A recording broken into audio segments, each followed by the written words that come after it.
Bismillahirrahmanirrahim. Assalamualaikum warahmatullahi wabarakatuh dan selamat sejahtera kepada para pelajar.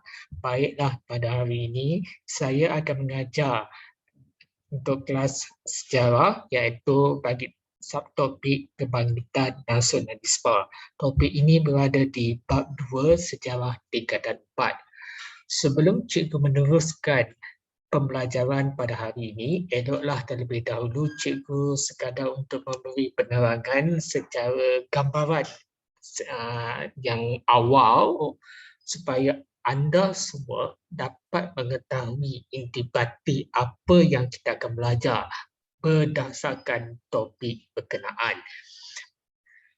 Perkembangan idea nasionalisme di Barat telah mempengaruhi kebangkitan nasionalisme di Asia dan Asia Tenggara, termasuklah di negara kita. Gerakan nasionalisme terus berkembang seiring dengan cara, matlamat dan ketokohan pemimpin nasionalis. Perkembangan nasionalisme di negara kita tercetus daripada pelbagai faktor yang seterusnya memberikan kesan kepada usaha membina tamadun bangsa dan juga negara. Dalam topik kebangkitan nasionalisme ini, pelajar akan memperoleh intipati di mana pelajar perlu tahu berkaitan dengan konsep dua, apa itu nasionalisme. Yang kedua, perkembangan idea nasionalisme di Barat. Yang ketiga, perkembangan nasionalisme di Asia. Yang keempat, perkembangan nasionalisme di Asia Tenggara. Yang kelima, latar belakang kemunculan kesedaran nasionalisme di negara kita, terutama di Tanah Melayu. Dan yang keenam, faktor kemunculan gerakan nasionalisme di negara kita. Yang ketujuh, perkembangan nasionalisme. Dan yang terakhir, kesan perkembangan nasionalisme. Baiklah, kita teruskan dengan intipati yang utama dalam topik ini, iaitu dari segi konseptual, apa itu nasionalisme. Secara konseptual, yang dimaksudkan dengan nasionalisme ialah perasaan cinta yang mendalam terhadap bangsa dan juga negara, di mana nasionalisme ini boleh kita ertikan sebagai semangat kebangsaan yang begitu jelas terhadap sikap dan pendekatan yang berkaitan dengan perjuangan menentang penjajahan serta pembelaan terhadap bangsa dan juga negara. Selain itu, nasionalisme bermaksud gerakan yang mencapai kebebasan politik, ekonomi dan sosial daripada penguasaan orang asing, di mana idea nasionalisme ini tidak sama antara negara dengan zaman kerana idea tersebut saling berkait rapat dengan pengalaman sejarah dan pengaruh sekeliling seperti keturunan, agama, bahasa dan juga adat besar. Kita melihat pula berkaitan dengan pandangan yang sarjana barat tentang nasionalisme, iaitu Profesor William Alroth dan juga Datuk Hussein Onn, iaitu Perdana Menteri yang ketiga. Okay. Berbalik kepada pandangan sarjana yang utama, iaitu Profesor William Alroth, di mana beliau beranggapan bahawa kebangkitan nasionalisme ini lebih kepada kesedaran dan ketegasan diri pada dekad yang terakhir sebelum Perang Dunia yang Kedua. Hal ini dikatakan bahawa ancaman terhadap hak kepentingan orang Melayu serta faktor ekonomi. Nasionalisme juga mula timbul akibat kebimbangan masyarakat terhadap sekularisme dan imperialisme Barat serta melanda di Tanah Melayu. Yang kedua, pandangan daripada tokoh Datuk Hussein Onn, beliau beranggapan bahawa dengan menzahirkan suatu bangsa yang lebih tegap dan kuat boleh berdiri di atas tapak kaki kita sendiri dan mengambil tempat kita yang sebenar di sisi bangsa-bangsa lain yang tegap dan bersatu. Okey. Dalam pandangan yang dilontarkan oleh Datuk Hussein Onn ini, di mana penerbit telah dikeluarkan ataupun telah diterbitkan oleh Universiti Kebangsaan Malaysia UKM. Seterusnya, kita pergi kepada proses perkembangan idea nasionalisme di Barat, di mana dalam proses perkembangan ini berlakunya penentangan terhadap pemerintahan beraja yang menjadi simbol penindasan yang menggugat hak dan kebebasan rakyat. Contohnya, nasionalisme anti raja ialah revolusi keanggunan di England dan juga revolusi di Perancis, di mana dalam proses perkembangan idea nasionalisme ini juga dikatakan saling berkait rapat dengan perjuangan untuk memperoleh kemerdekaan daripada penjajah kuasa asing seperti revolusi Amerika Syarikat. Okay. Seterusnya, kita pergi pula kepada revolusi keanggunan. Revolusi keanggunan.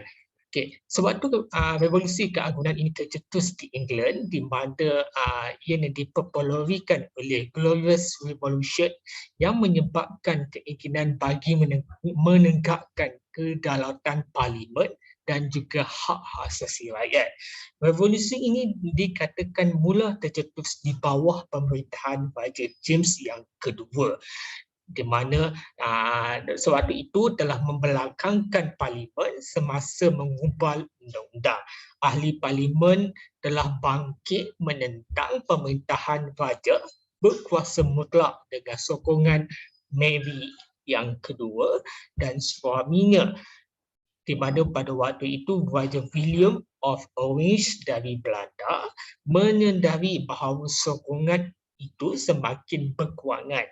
Raja James yang kedua telah melarikan diri ke Perancis, di mana dari situlah bermulanya tercetusnya peristiwa yang dikenali sebagai revolusi keanggunan, kerana peralihan kuasa telah berlaku secara aman tanpa pertumpahan darah.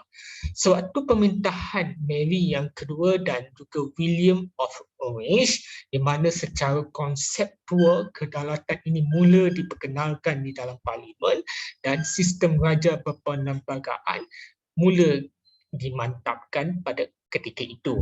Bill of Rights telah mula menggubal untuk memberikan keutamaan kepada parlimen demi mengubah segala undang-undang dan juga hak mengutip cukai. Okay.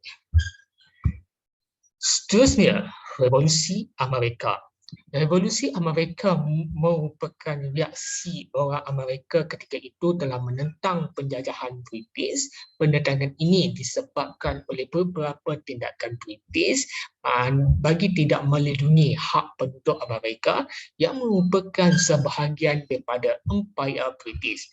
Terdapat 13 buah tanah jajahan di British di Amerika, di mana penduduk Amerika mula menentang akta yang diperkenalkan untuk memungut cukai di jajahan tersebut, seperti Akta Pelayaran, Akta Gula, Akta Stamp dan Akta Teh. Penduduk tanah jajahan di Amerika ini mula melaungkan slogan tiada cukai tanpa perwakilan kerana tiada wakil Amerika dalam parlimen British. Okay, sewaktu itu pemimpin di tanah jajahan mula menubuhkan kongres yang telah diketuai oleh George Washington dan bagi mengisytiharkan perang terhadap British untuk memperjuangkan kemerdekaan Amerika. Di situlah bermulanya kongres meluluskan secara perisytiharan kemerdekaan Amerika ini, kemerdekaan Amerika, di mana mula ditulis oleh Thomas Jefferson pada bulan Julai sekitar 1776.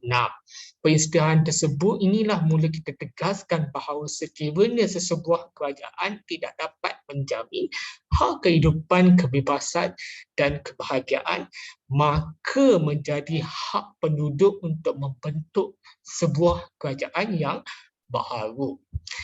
Dan revolusi Amerika ini kita mula melihat berakhirnya pada sekitar 1783 apabila British mengakui kemerdekaan Amerika, sebanyak 13 buah bekas tanah jajahan, di mana dari situlah mula digabungkan dan diberikan nama baharu sebagai Amerika Syarikat yang telah memperkenalkan beberapa sistem pemerintahan secara demokrasi. Okey. Seterusnya, kita melihat pula bagaimana revolusi Perancis ini mula tercetus, di mana ianya mula tercetus berdasarkan idea nasionalisme yang telah memperjuangkan hak kebebasan, di mana persamaan dan persaudaraan oleh golongan pemikir Perancis seperti James Jacques dan juga Voltaire. Rawlses ini mula menulis The Social Contract yang telah mengemukakan keunggulan suara rakyat bagi menjamin kesejahteraan masyarakat, dan ketika itulah suara rakyat ini mula digelar sebagai hasrat umum yang merupakan kata sepakat golongan yang mempunyai kesedaran. Menurut Rawlses, kedaulatan suara rakyat ini lebih tinggi dan penting daripada institusi raja dan juga birokrasi. Sasaran golongan revolusi ini dikatakan bahawa terhadap pemerintahan autokratik yang telah digunakan oleh Raja Laos dan terhadap golongan bangsawan, di mana golongan ini telah memonopolikan pelbagai keistimewaan. Sebaliknya, rakyat ini mula dibebani dengan pelbagai cukai yang telah dikenakan terhadap rakyat ketika itu. Okay, seterusnya kita lihat pula perkembangan nasionalisme di Asia, iaitu di India. Nasionalisme di India ini merupakan reaksi penduduk tempatan terhadap dasar imperialisme di British. Kebangkitan rakyat tempatan dalam dahagi India sekitar 1857 ini dikatakan bahawa titik tolak kepada perkembangan nasionalisme di India. Nasionalisme awal bercorak gerakan yang memberikan perhatian terhadap isu sosio agama. Brahmo Samad dan Arya merupakan antara pertumbuhan yang paling penting menggiatkan rasa kecintaan kepada budaya tempatan, kesan daripada pengaruh budaya barat. Sekitar penghujung abad ke-19, perkembangan pendidikan barat ini mulalah muncul secara intelektual bagi memulakan gerakan nasionalisme ini dilihat lebih tersusun.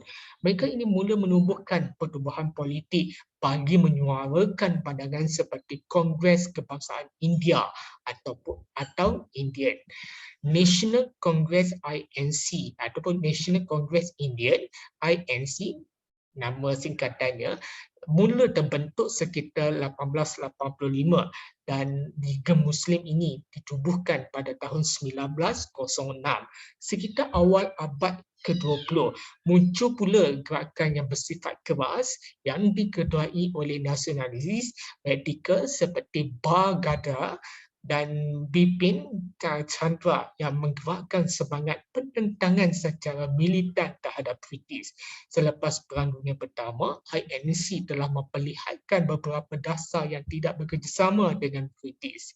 Tindakan ini mula telah diterajui oleh Mahatma Gandhi yang menjadikan Satya sebagai satu pegangan bagi penggerak nasionalisme di negara India. Selepas Perang Dunia Kedua, INC dan juga Liga Muslim telah membentuk beberapa jawatankuasa bagi merangka penambahbaikan di India, iaitu negara India dan juga Pakistan pada 14 Ogos 1947. Pakistan mula mengumumkan sebagai sebuah negara yang merdeka dengan Muhammad Ali Jinnah sebagai Gubernur Jeneral Pakistan ketika itu. Ini juga pula mengisytiharkan kemerdekaan sekitar 15 Ogos 1947. Jawaharlal telah dilantik sebagai Perdana Menteri pertama di India. Seterusnya, kita melihat pula perkembangan nasionalisme di China. di mana perkembangan nasionalisme di China ini berlaku untuk bertujuan mengukuhkan lagi peradaban China dalam kalangan orang China daripada ancaman penguasaan politik dan juga ekonomi oleh kuasa asing.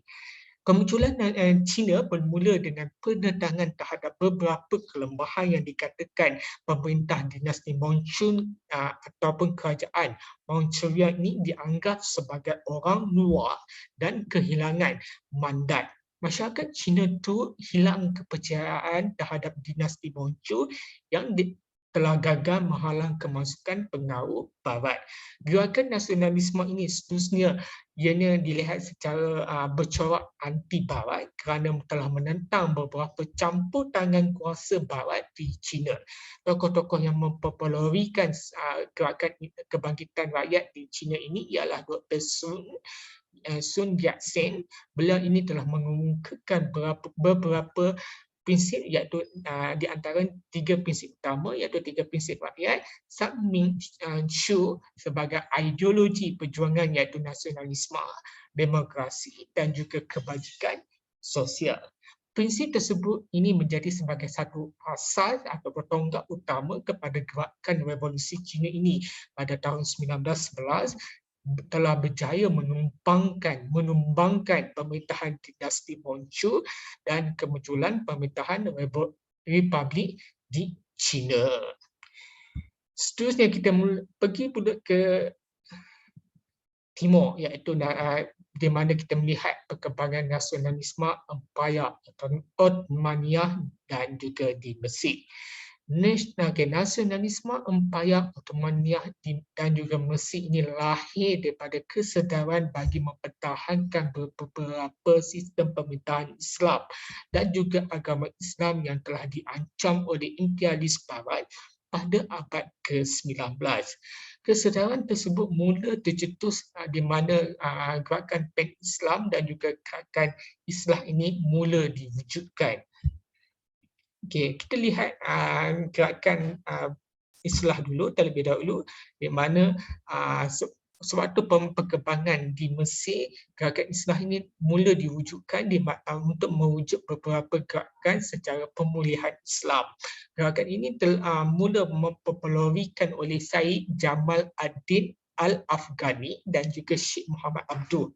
Imperialis Barat di Mesir telah menyebabkan berlakunya beberapa pertembungan kebudayaan antara Eropah, Amerika dan juga kebudayaan tempatan yang telah mengubah corak budaya dan juga tradisi kepercayaan masyarakat tempatan ketika itu.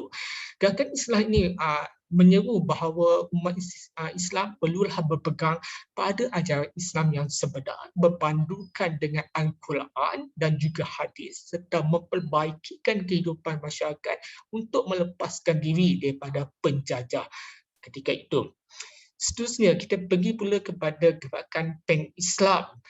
Sekitar 1883, Syed Jamal ad-Din Al-Afghani telah menubuhkan kumpulan yang diberikan nama Al-Ulwah Al-Muttaqah atau membawa maksud ikatan yang kuat. Kumpulan ini mula ditubuhkan untuk memperkuatkan rasa persaudaraan dan membawa umat Islam kepada kemajuan. Pertubuhan ini mula menerbitkan beberapa gerakan akhbar seperti Ulwah untuk menyebarkan idea Peng Islam di mana seruan penyatuan persaudaraan ini dilihat secara menyeluruh bagi membangkitkan kebangkitan untuk menghalang pelosokan kuasa Barat. Pada tahun 1914 ini, Empayar Ottomania telah mengeluarkan beberapa fatwa untuk menyeru umat Islam yang ditindas penjajah Barat bangkit berjuang bersama-sama dengan Empayar Ottomania. Pemerintah Empayar Ottomania ini dilihat iaitu yang diterajui oleh Khalifah Abdul Hamid yang kedua yang merupakan penggerak idea Peng Islam ketika itu. Gerakan ini telah mendapat sokongan umat Islam secara menyeluruh seluruh dunia termasuklah di tanah Melayu. Contohnya kebangkitan Tok Janggut menentang British di Kelantan sekitar tahun 1915. Seterusnya, kita pergi pula kita lihat kepada perkembangan nasionalisme yang berlaku di Jepun.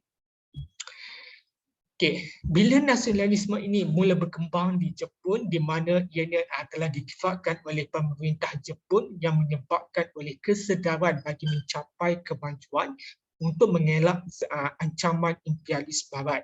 Maharaja Mikoto Meiji pada tahun 1868 maaf kesiru, di mana telah melancarkan beberapa gerakan pemulihan Jepun dengan menekankan pemodenan mengikut moden Barat supaya Jepun telah dihormati oleh beberapa kuasa Barat. Okey, prinsip dan semangat Bushido ini kita boleh jadikan sebagai asas pembina nasionalisme secara dalam kalangan rakyat dan juga pemerintah semasa era pemulihan Meiji. Pemulihan meliputi gerakan pembaharuan dalam semua aspek kehidupan untuk kita menjadikan Jepun ini sebuah negara yang muncul sebagai industri dan kuasa tentera yang begitu kuat dan juga di Asia sekitar awal abad ke-20.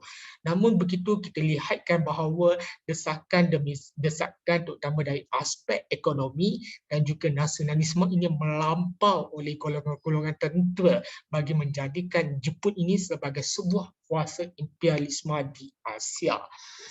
Okay. Seterusnya kita melihat pula bagaimana perkembangan nasionalisme ini mula berkembang di Asia Tenggara.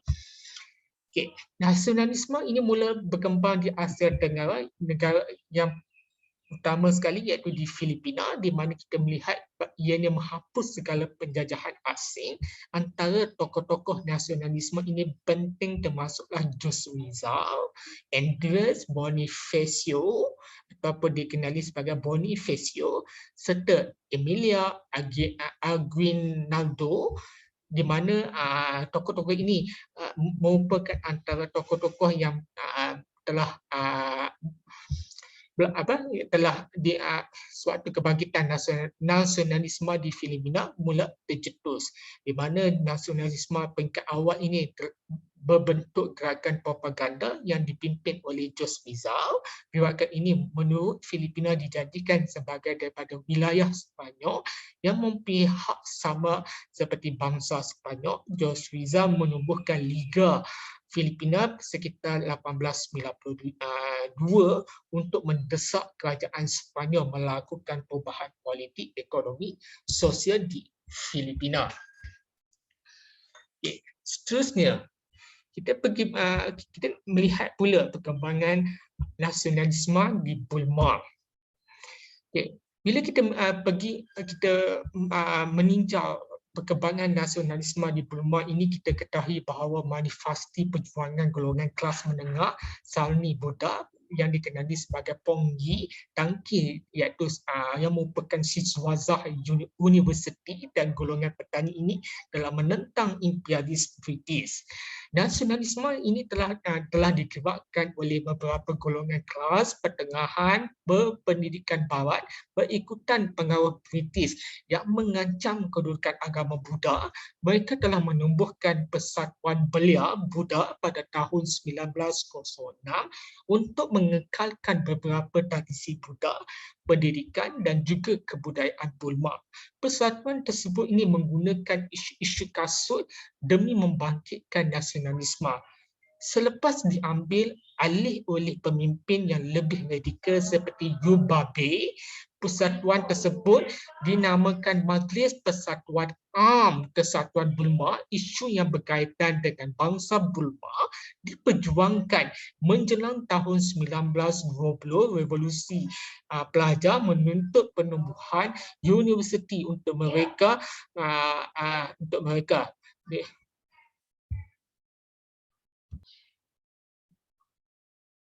Baiklah, kita teruskan lagi dengan melihat perkembangan nasionalisme di Burma, di mana isu ini yang berkaitan dengan bangsa Burma mula memperjuangkan dalam menjelang sekitar tahun 1920, revolusi pelajar telah menuntut penubuhan universiti untuk mereka. Golongan Sami Buddha ini seterusnya menubuhkan Majlis Am Shanghai Samagiri yang di mana telah mencetuskan pembentukan Sayasan sekitar 1930-1932. Pembentukan yang diketuai oleh Sayasan iaitu bekas Pongi telah mendapat sokongan golongan petani yang terbeban dengan pelbagai cukai. Okay. Seterusnya kita melihat pula perkembangan bagaimana perkembangan nasionalisme ini berlaku di Vietnam. Okay. Bila kita melihat perkembangan nasionalisme ini berlaku di Vietnam, di mana muncul akibat perubahan sosiopolitik dan juga sosioekonomi selepas kedatangan Perancis, terutamanya selepas tahun 1918, di mana gerakan nasionalisme di Vietnam ini telah dipopularikan oleh golongan bangsawan dan juga pegawai daripada golongan Mandarin. Golongan ini telah memperjuangkan pemilihan sistem pemerintahan beraja, kemunculan golongan intelektual mula meningkatkan kesedaran politik dan juga gerakan anti Perancis. Nasionalisme Vietnam ini mula menyalurkan melalui akhbar seperti Tribune Indigene dan College Share bagi mengkritik penindasan terhadap Perancis dan menuntut beberapa hak rakyat Vietnam. Gerakan nasionalisme Vietnam selepas Perang Dunia Pertama bercorak revolusi yang mendukung oleh dua aliran ideologi yang kita lihat iaitu nasionalisme dan juga komunisme. Di mana parti utama aliran nasionalisme ialah Vietnam Kuomintang dan VNQDD atau Parti Nasionalis Vietnam di bawah pimpinan Nguyen Yen Tai Ho, maafkan cikgu kalau cikgu silap sebut, manakala golongan komunis ini mula dikadri oleh Parti Komunis Vietnam PKP di bawah pemerintahan pimpinan Ho Chi Minh. Seterusnya, kita melihat pula perkembangan nasionalisme di Indonesia. Nasionalisme di Indonesia ini mula berkembang sekitar pada awalnya di mana telah menyisakan beberapa isu pendidikan yang mengubah nasib rakyat akibat dasar penjajahan Belanda. Raden Adjeng Kartini mula mempeloporikan perjuangan untuk memajukan pendidikan kaum wanita. Karya Kartini ini dilihat di mana surat yang mula diutuskan kepada rakan-rakannya di Eropah telah dibukukan dan telah diterbitkan dengan judul Hilang Gelap Terbitlah Terang sekitar 1911. Karya ini kemudiannya diterjemahkan ke dalam bahasa Inggeris dengan judul Letter of Jevons Prince, di mana karya tersebut mula mendedahkan dasar-dasar diskriminasi Belanda yang menindas dan membawa kemunduran kepada bangsa Indonesia.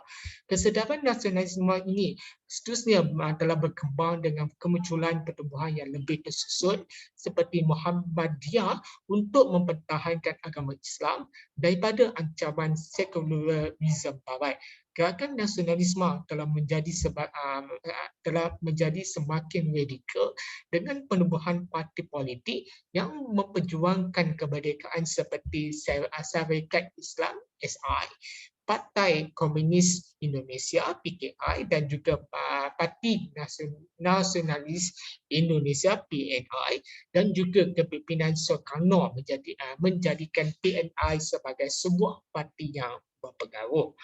Seterusnya kita pergi pula tengok proses perkembangan di Thailand, di mana sewaktu perkembangan nasionalisme ini mula bangkit di Thailand amatlah berbeza daripada gerakan nasionalisme di negara dan juga di Asia Tenggara, yang di mana dikatakan bersifat anti penjajah dan telah memperjuangkan kemerdekaan.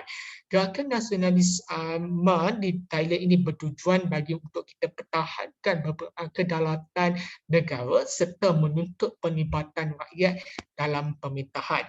Nasionalisme di Thailand ini dipopularkan oleh Raja Thailand sendiri, iaitu melalui usaha diplomasi dan juga pemodenan. Raja Mongkut telah membina ataupun menjalinkan hubungan baik dengan kuasa barat seperti British, Amerika Syarikat dan juga Perancis.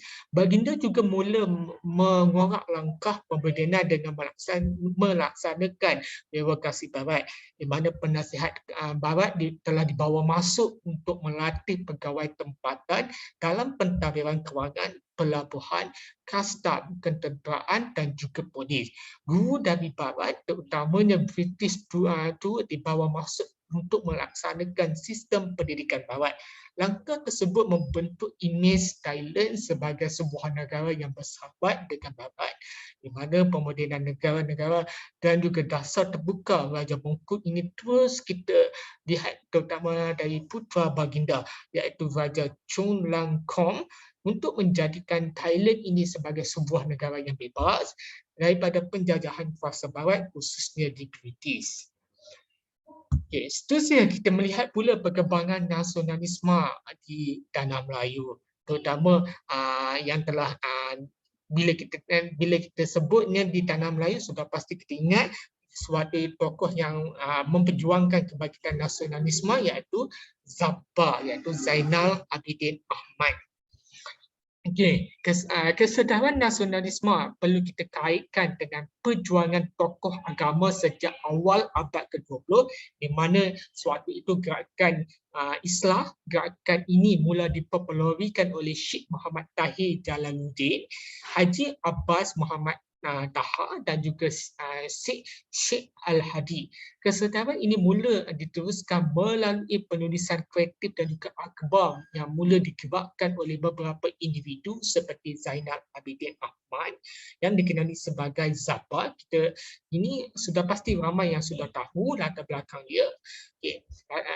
Berdasarkan persejarahan beliau, di mana Muhammad Wakawi Yusuf Abdul Rahim Kajai, Hajar Zainul Munshi Sulaiman Ibu Zain dan juga Fatimah Yaakob. Selain itu, terdapat beberapa perjuangan yang digerakkan melalui pertubuhan sosioekonomi oleh golongan berpendidikan Inggeris dan juga Melayu.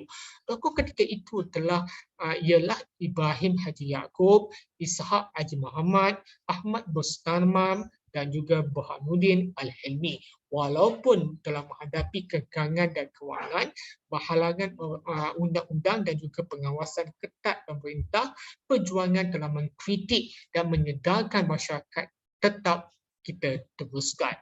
Sejarah kita melihat pula berkaitan dengan sejarah perjuangan bangsa menghadapi ancaman luar dapat kita lihat sejak zaman Kesultanan Melayu Melaka.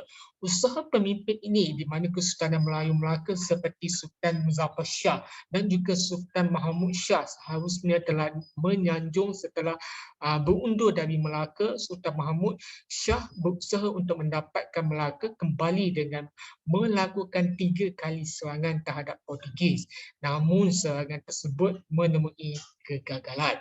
Perdagangan terhadap ancaman luar juga kita lihat melalui perjuangan Sultan Kedah iaitu Sultan Agong Luar Mukarram Shah yang menentang sekeras-kerasnya syarikat India Timur Inggeris SSTI.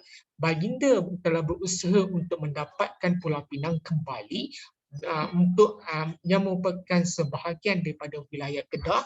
Perjuangan baginda ini merupakan antara perjuangan yang terawal menentang British di Kedah.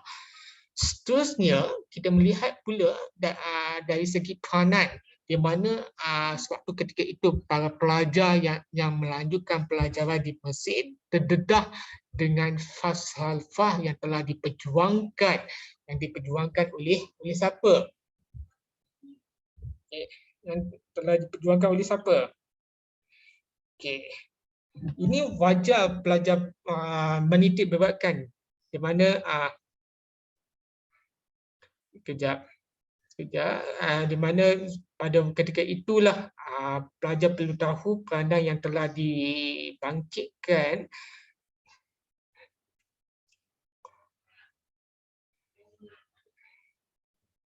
di mana para pelajar ini antara faktor-faktor kemunculan gerakan nasionalisme. Kemunculan nasionalisme sekitar abad ke-20 telah didorong oleh beberapa faktor seperti peranan agama, penulisan kreatif dan juga media cetak. Selain itu, perkembangan sistem pendidikan yang berjaya telah melahirkan golongan intelektual dan pengaruh luar serta serantau juga menyemarakkan nasionalisme terus menentang penjajah. Bila kita lihat faktor utama iaitu peranan agama di mana para pelajar yang melanjutkan pelajaran di Mesir terdedah dengan falsafah yang telah diperjuangkan oleh gerakan Islam di Mesir di bawah pimpinan Said Jamal al-Din al-Afghani dan juga Syekh Muhammad Abduh dan juga Rashid Rida. Gerakan Islam telah menyeru umat Islam telah kembali kepada ajaran Islam yang sebenar dengan berpandukan Al-Quran dan juga hadis. Gerakan ini juga mula muncul untuk menentang imperialis Barat di negara Islam. Yang kedua, kita melihat pula dari segi penulisan kreatif yang telah dicoretkan oleh tokoh-tokoh yang terkenal, di mana hasil kesusastraan seperti novel, cerpen dan juga puisi daripada tokoh nasionalis telah menggunakan sebagai salah satu wadah untuk mengungkap keperitan hidup bangsa yang telah dijajah serta penderitaan rakyat. Hal ini telah memberikan impak kepada rakyat untuk menaikkan semangat bagi memahami realiti kehidupan yang telah dijajah. Contohnya novel Meluk Kuala Lumpur oleh Harun Aminur Rashid dan juga cerpen cerita awam Putat oleh Abdul Rahim Kajai di mana karya Pak Sakut telah menyindir penjajah dan mengingatkan anak bangsa akan kepentingan menikmati kebebasan.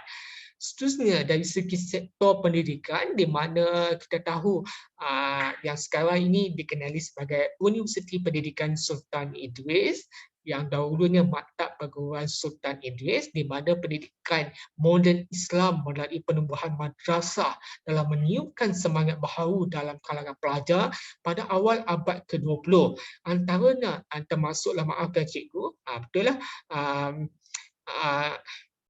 antaranya yang merupakan Madrasah Al-Atas di Johor Bahru sekitar 1914, Madrasah Al-Masyur di Pulau Pinang dan juga Madrasah Al-Idrishah di Kuala Kangsar. Institusi ini dilihat menerima idea nasionalis melalui kunjungan para ulama kaum muda dari Sumatera Barat dan pulangnya pelajar dari Mesir yang menyebabkan idea kemajuan dan pemodenan kepada masyarakat. Reform Institute di Singapura ataupun di Tanah Melayu Maktab Melayu Kuala Kangsar atau Malay College Kuala Kangsar MCKK dan juga Maktab Perguruan Sultan Idris atau Sultan Idris Training College SITC melahirkan golongan yang memimpin rakyat menuntut hak untuk mendapatkan pendidikan. Melalui sistem pendidikan pelajar mula kita dedahkan dengan idea tokoh falsafah Islam dan Barat untuk memperlihatkan kelemahan bangsa yang mula menjajah serta mendesak British melakukan pembaharuan. Contohnya di Maktab Perguruan Sultan Idris ini kita melihat secara medan ilmu untuk kita bincangkan dan menghasilkan karya nasionalisme bagi menyedarkan masyarakat. Seterusnya kita melihat pula dari segi perkembangan nasionalis.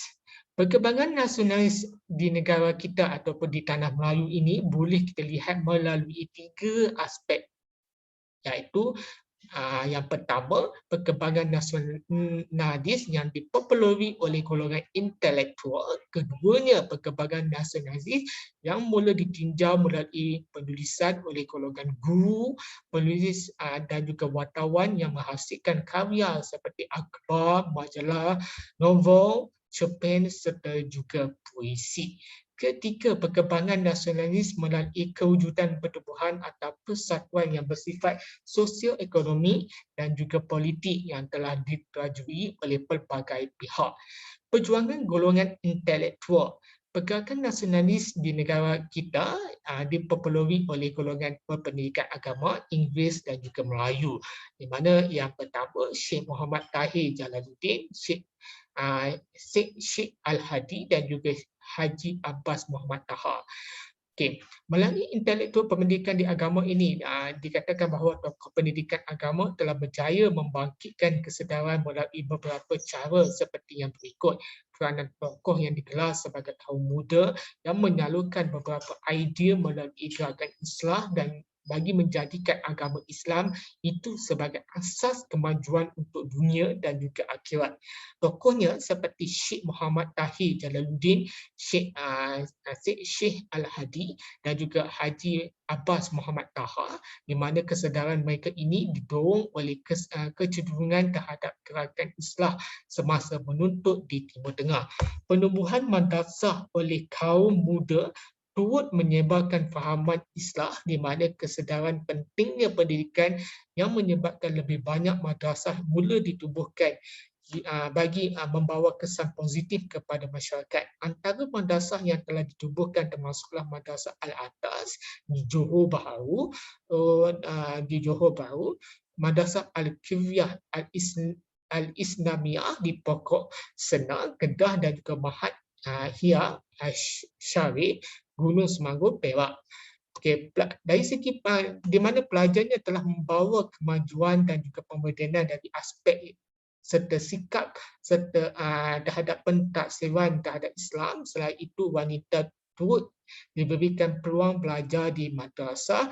Pembentukan secara intelektual bahawa Islam ini telah mendorong mereka berusaha untuk menyatukan rumpun Melayu dan memajukan Islam melalui pentafsiran baharu seperti yang dibawa oleh reformis Mesir. Idea mereka ini mula menyalurkan melalui beberapa akhbar dan juga majalah yang telah membangkitkan kesedaran nasionalis, antaranya termasuklah akhbar Al-Imam, Al-Ikhwan, Naraca dan juga Tunas Melayu. Seterusnya, kita melihat pula dari segi peranan golongan intelektual. Okay.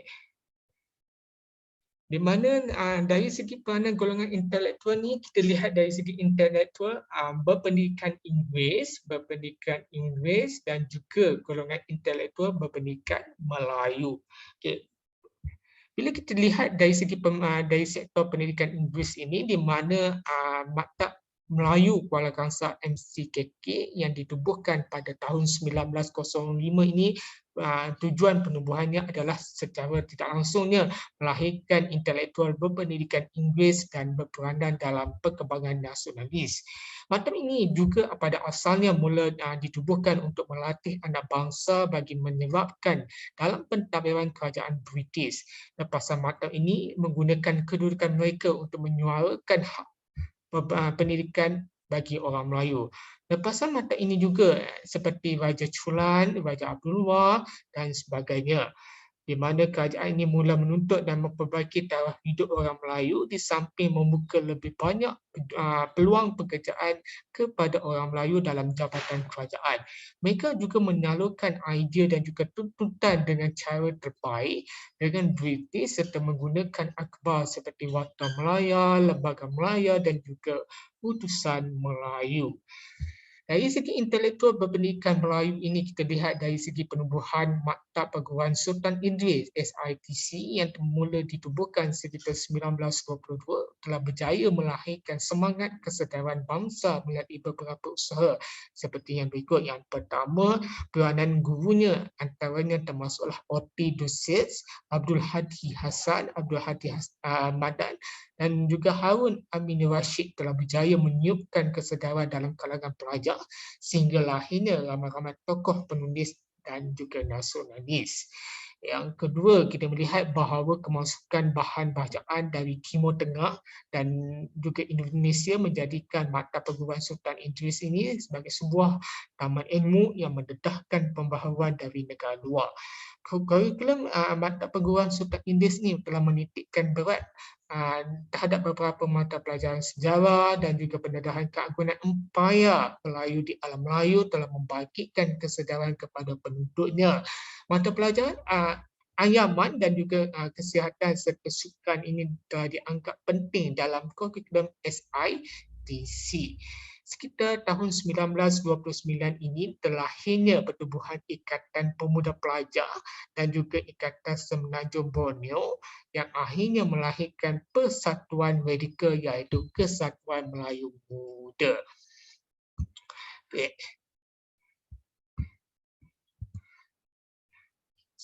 Maaf cikgu. Seterusnya kita melihat pula, kita melihat mula dari segi perjuangan melalui penulisan yang di mana dua penulisan yang telah dikeluarkan oleh iaitu akhbar dan juga majalah akhbar masyarakat Cina dan India, di mana akhbar dan majalah ini telah memainkan peranan dengan mengetengahkan isu hak dan masa depan bangsa, polemik kaum muda dengan kaum tua serta isu pentadbiran, ekonomi dan juga sosial.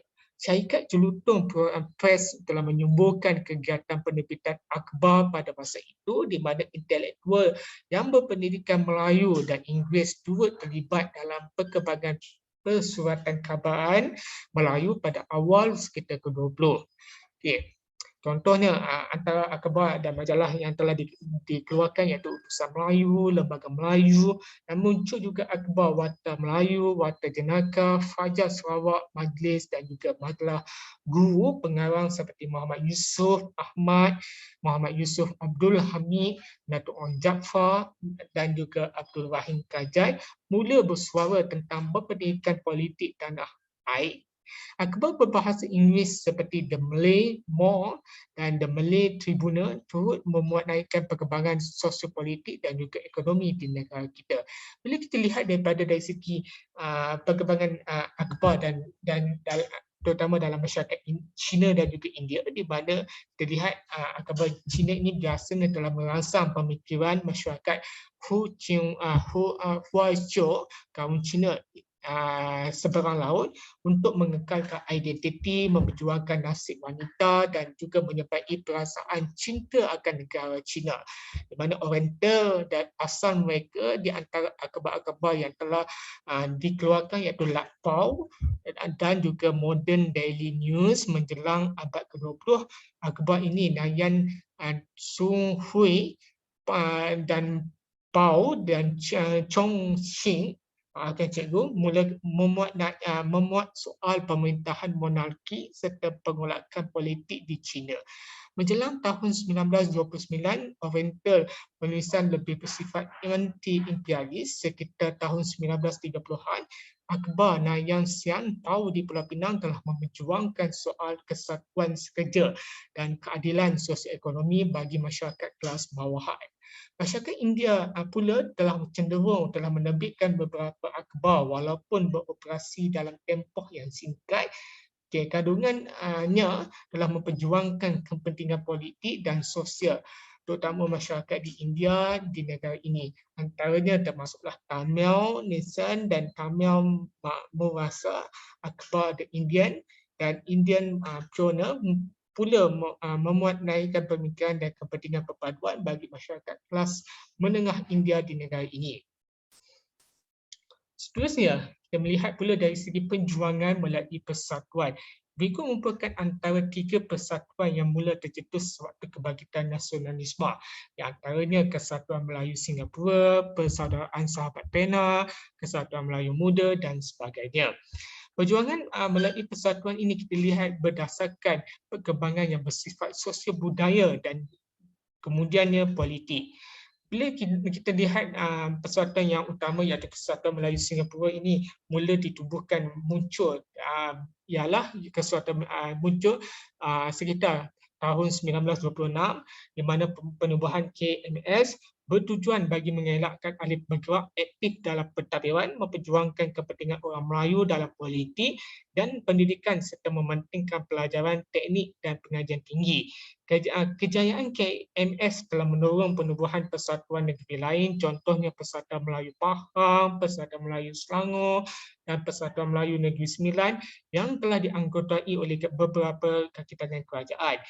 Seterusnya, kita lihat pula kepada persaudaraan sahabat pena ini di mana ianya mula ditubuhkan bagi mengalahkan ahlinya untuk bersatu dan bertukar-tukar pendapat. PASPAM yang mulanya diwujudkan di Pulau Pinang sekitar tahun 1934 terus berkembang dan juga bergiat aktif bagi mengadakan perhimpunan tahunan seluruh di tanah Melayu antara tahun 1934 sehingga 1939. Usaha bagi menyatukan pergerakan orang Melayu melalui kongres atau persidangan berjaya menghimpunkan wakil Persatuan Melayu dan dari Brunei, Labuan dan juga Sarawak untuk mengutarakan isu kebangsaan. Seterusnya kita melihat pula Kesatuan Melayu Muda. Kesatuan Melayu Muda KMM ini mula ditubuhkan daripada gagasan Ibrahim Haji Yaakob pada bulan Mei 1937. KMM seterusnya didaftarkan pada tahun 1938. KMM telah memperjuangkan melalui akhbar majlis dan juga berhasrat untuk menentang British dengan mewujudkan satu gagasan yang dinamakan Melayu Raya melalui gabungan Tanah Melayu dan juga Indonesia. KMM menyeru orang Melayu untuk bangun sebagai satu bangsa yang mempunyai tamadun dan juga kesempurnaan di tanah airnya sendiri. KMM telah dianggap radikal oleh British kerana berani menyuarakan penentangan terhadap kerajaan kolonial dan juga membangkitkan perasaan anti-British melalui penulisan dalam akhbar dan juga majalah.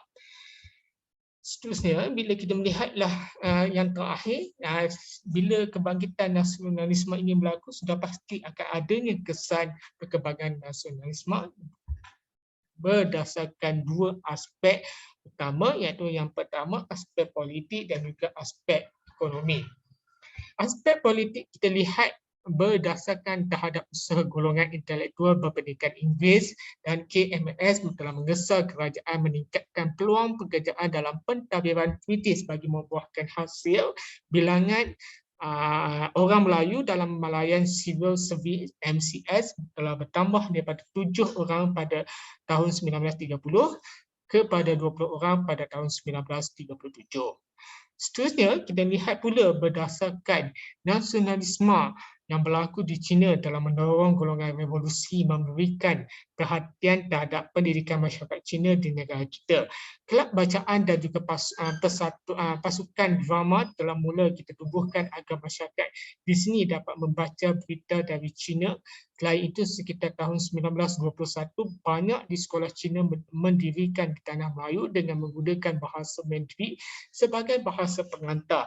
Tindakan ini bertujuan menggantikan dialek lain seperti perkembangan yang telah berlaku di China. Baiklah, kita teruskan dengan kesan dari aspek yang kedua dari segi ekonomi. Sudah pasti, ekonomi juga mula memberi kesan di mana gagasan kaum muda agar memajukan diri dalam pendidikan dan ekonominya telah membangkitkan semangat berniaga dalam kalangan masyarakat Melayu. Hasilnya kita lihat di sini bahawa tertubuhlah persatuan kebajikan bernama Al-Jamiyah Al-Khairiyah di Singapura, di mana persatuan ini mula berjaya membangkitkan semangat berniaga dan menulis rencana berinformasi tentang kepentingan kemajuan. Seterusnya, bila kita lihat dari segi kesan yang diperoleh, di mana sudah pasti akhbar berbahasa Inggeris seperti The Malay Mall, The Malaya Tribune berusaha untuk mengasaskan dana bagi membantu orang Melayu terus melanjutkan pelajaran di luar negara, di mana usaha ini telah disokong oleh Persekutuan Guru Melayu Selangor dan Persatuan Negeri. Pada ketika itu terdapat orang Melayu telah melanjutkan pelajaran ke luar negara seperti Tunku Abdul Rahman, Tengku Yaakob dan juga Muhammad Zain Arifin. Itu saja Untuk kelas hari ini, cikgu harap anda faham berdasarkan penerangan yang cikgu berikan. Sekian, terima kasih.